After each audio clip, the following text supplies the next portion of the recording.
for a good matchup. Absolutely, absolutely. Yep. But let's move on to the main event of the evening. Yeah. We have a lightweight championship matchup between Charles Oliveira, who is 30-8, is the -130 favorite, going up against Michael Chandler, who is 22-5 and is the +110 underdog. What do you see in this matchup? Yeah, man. The hardest fight for me to pick, I think. And it's still changing. My decision is not made up, even though we're about to Yeah. talk about it. This fight is great in what could be the most stacked division in the UFC. Welterweight is getting there, but this is a murderer's row. We talked about it. Two guys who are fantastic on the ground, but have really good stand up as well. You have Charles Oliveira, who is riding an 8-fight win streak with wins over the before mentioned Tony Ferguson, Kevin Lee, who is going up to heavyweight for some reason, and Jim Miller. And he hasn't lost a fight since 2017. And he's going up against Michael Chandler, who's coming into his second UFC fight after beating Dan Hooker quickly earlier this year. And I really like this fight for a number of reasons. The first being the contrast of styles, with Charles being the jiu-jitsu-based fighter and Michael being a wrestling-based fighter. If it were anyone else in this division other than Michael Chandler and Khabib, if he were still fighting, I'd say this fight has to stay standing due to Oliveira's world-class grappling and his 19 submission wins. But I think Chandler's wrestling and his confidence can keep him more composed on the ground with Oliveira, and he's got really good hip movement. I watched an interview with DC, and DC is really confident in Chandler's ground game and his hip movement. There's really no debating that these two are more than likely going to get it to the ground. But I'd like to see Chandler be the aggressor and incorporate his stand-up and then shoot for the takedown. We've seen in Bellator, Chandler is really good on his feet, and he can drop you, and that's where he gets his wins on the ground through ground and pound. But he's really good at shooting for takedowns. The other thing worth mentioning is Chandler has had several championship fights for Bellator, whereas this is Charles's first with a major organization. And he's also fighting with a ton of loud Texans who are looking to really resume normalcy. So that may present a different challenge, fighting with a crowd and fighting with a loud crowd who hasn't had live sports in a very long time. But Charles is a professional. I'm sure he's ready for this. Yeah. This morning I went with Chandler because again, this is the toughest fight for me, and I want to see that that Cinderella story with Michael Chandler coming from Bellator. A lot of people counted him out. A lot of people thought he wasn't going to make it to where he is in the UFC. But I don't know, man. I have written down I'm going with Oliveira by submission because that's just the easy get. I'm going to go with Chandler by knockout, 3rd round knockout. Okay. I'm changing it up. The more I look at Oliveira, for some reason, he reminds me of like the lightweight version of Fabricio Verdum. Ooh. Just like the lightweight version of him where like you're going to underestimate him. He has okay striking, but whenever you get him into the clinch at any moment, he can slap that submission on you from anywhere. Yeah. At any point, and then win a fight by submission. You just saw on PFL, it got overturned. He had Renan Ferrer tapping, but the ref didn't see because he was on the opposite side. And then, of course, he let go. Ferrer wound up knocking him out, and then they challenged it and then got it overturned. So both guys got 1 point. But Charles Oliveira is the same style fighter as him. Like, he's gonna go for it. He's gonna be okay on his feet, but like he comes at you like he's no slouch. But he's gonna wait for you to make a mistake, and then he's gonna try and get you into the clinch. He works well in the clinch. He's one of the best, and it's crazy to think that at one point in time, a few years ago, it was just like Jan Blachowicz. Like he was struggling in the UFC. I think at one point he was 8-8. No, he was 10-9. He was 10-9 in the UFC. Well, he had like a 10-9 record, and just all of a sudden, things just clicked like that, and then he started winning. That's why he's on an 8-fight win streak. and he's been dominating. He's focused on his positives and then his strengths rather than trying to fix his weaknesses. He's trying to heighten what's good because he knows what he's weak at, but then he wants to make his strengths a lot better to hide his weaknesses. Yeah, and that's what he does. He's the minus 135 favorite. He fights out of Brazil. And then right now it's Houston, Texas is where he trains out of. He's 31 years old. He's 154 pounds. He's 5'10". He has the 74 reach, which is going to be a big deal for him.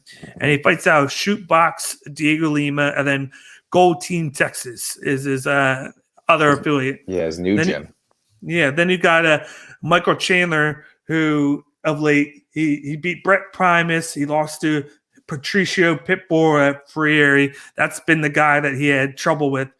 Different style. Like he struggled with the explosiveness of Patricio.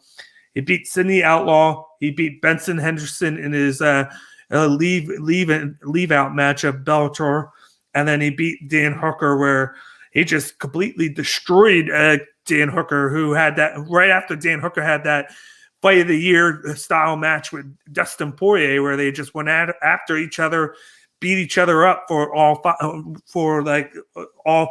I believe, for all 5 rounds of that main event. And then he just comes in and then just dominates him in 1 round and knocked out Dan Hooker on Fight Island. But he is the underdog at 110. He fights out of Las Vegas, Nevada, but he basically trains a lot out of Florida. He's 35 years old, 156 pounds. He's 5'8", and he has the 69 reach. And then his 2 gyms are Black Zillions and Alliance MMA. I think a big thing to realize with Michael Chandler is he's probably done a lot of training with Gilbert Burns, prepping for this fight with Oliviera, because Gilbert Burns is one of the best BJJ Brazilian Jiu-Jitsu artists in the game today. He can lock in. That's why Usman didn't want to get on the ground with him. He knew how lethal he was going to be on the ground, and he made it standing up, and then he got the fight to the point. And that's what I think Chandler's going to learn from training with Gilbert Burns. He's going to learn the tricks of the trade, what he needs to do, what he doesn't need to do, what he needs to watch out for, because that's the same style as Oliveira. He's going to try and lock in the submission. But then he's also going to know that he's going to have to use that wrestling because of the reach advantage that Oliveira has. Because if he tries to stand up and just like box with him, Oliveira's going to have that reach, and he's going to get those easier shots by doing less work because he has the reach. But I really it's really tough because of it's like the submission against the wrestling. I do think Chandler can get him down. I just hope that he doesn't do it too much. He needs to pick and choose when he wants to go for a takedown at the right times. But I like his cardio early on, and I like his speed. He has a very quick speed. He likes to keep moving, and he likes to keep moving in and out, pick and choose his shots, and he waits for mistakes. But the one thing I like in this matchup where I favor Michael Chandler is his abilities on his feet. And I think he'll be able to win this matchup with his power. Like, I don't think anybody where Chandler has never fought a guy like Oliveira submission-wise.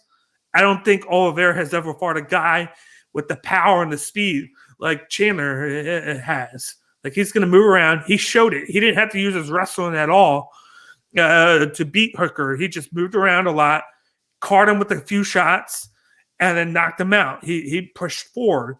That's what Chandler's going to want to do. He's going to want to push forward Oliveira. Oliveira needs to cut the ring in half, the octagon in half. But he has tendencies to where he doesn't do that. So Chandler could wind up doing that to him. So this is like a really 50-50 like pick 'em for me. But I'm going to go with Chandler with the 3rd round knockout. I feel like he's going to catch Oliveira. Oliveira's going to try and lock something in on him.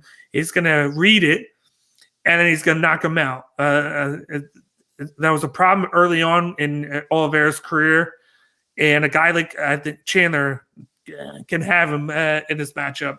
Plus the fact that he has the extensive 5-round experience being a champion several times, whereas this is going to be, I think, Oliveira's first or second 5-round fight. So that's going to be a big beneficiary to Chandler, who has already game planned 5 rounds before and has done it in the past couple of years. So I'm going to go with Michael Chandler by a 3rd-round knockout. But it wasn't easy to pick that either. Dude, I feel you. We had the same exact pick. And I told you on my notes going into this an hour before we recorded this that I had Oliveira by submission. And throughout thinking about this fight and just hearing you talk about this fight in the division, I was like, I got to change by decision. 2 things I'd like to touch on because I know we're kind of getting out of here. But stylistically, this is very reminiscent of the Kamaru Usman and Gilbert Burns fight. Great BJJ guy. Burns has better stand-up by far than Oliveira, and a great wrestler with Usman, and you have it with Oliveira and Chandler. And the second thing you kind of mentioned, the distance, the height, the reach, that advantage. Dan Hooker had the exact same thing. And because Dan Hooker's big for the division, and I thought going into that fight that Dan Hooker was going to be able to capitalize on that. And I picked Dan Hooker. I was like, this is a tough matchup for Michael Chandler. And Michael Chandler walked in there and walked out within minutes, unscathed. So I think that's something to kind of look into. I never really liked Mike Chandler. I never really liked him. I don't know. I didn't know much about him, but I kind of thought he was cocky, right? And the more I hear him speak, and I've seen him on Food Truck Diaries, and I've watched interviews and Unbedded and stuff like that, I'm growing to like he's becoming one of my favorite fighters, and just he seems like a really decent person. So I'm gonna pick him because he's a decent person. He has a really good story. I just watched him today with Ariel Harani, where Ariel Harani opened a bag of cards, and he picked out the Michael Chandler rookie card, and Michael Chandler went crazy. He was like, holy shit, blah, blah, blah. And then it was great. It was like, it's good to see that side of Michael Chandler, because all you know is he's that champion. He comes in here all high and mighty, like he wants to get that title shot on his second fight. But then you realize, where's all the talk with Yuri Prokaska, who's fought twice and is looking to get a title shot as well? It came in the same way, but because we don't know Yuri's background as good as we do Chandler, because Chandler was in Bellator for 10 years, and everybody just knocks him because he lost to Patricio Pitbull, who is probably one of the best fighters, and I think he's going to be next to go to UFC in the future. I think that he should make the jump, because that'll make the lightweight division even worse. Oh, that'll be like a murderer's row right there if he had him to the mix. If Chandler wins this fight and Patricio's contract is up, that's the logical choice. That's a money fight, 100%. Man, this is you look at Yuri Prohaska, and you also look at Peter Yan, right? Came in here and fought like guys declining. He fought Jose, he fought Uriah Faber, and got that title shot. So, where Aljamain was, even though he, a lot of people call him an actor or whatnot, but he was grinding and fighting all these top contenders and earned his way up there. Jan just went in there and, he was explosive. He was exciting. It's the same thing with Michael Chandler. If you're exciting, the rankings don't matter. No. Like, that's what we've learned. The rankings don't mean anything to Dana White. It's all about getting the exciting fight, bringing more viewers. And by the way, completely off topic, but Panini needs to send Cage My IQ some of those UFC cards as well. Yeah, show us some love. I want some rookie cards.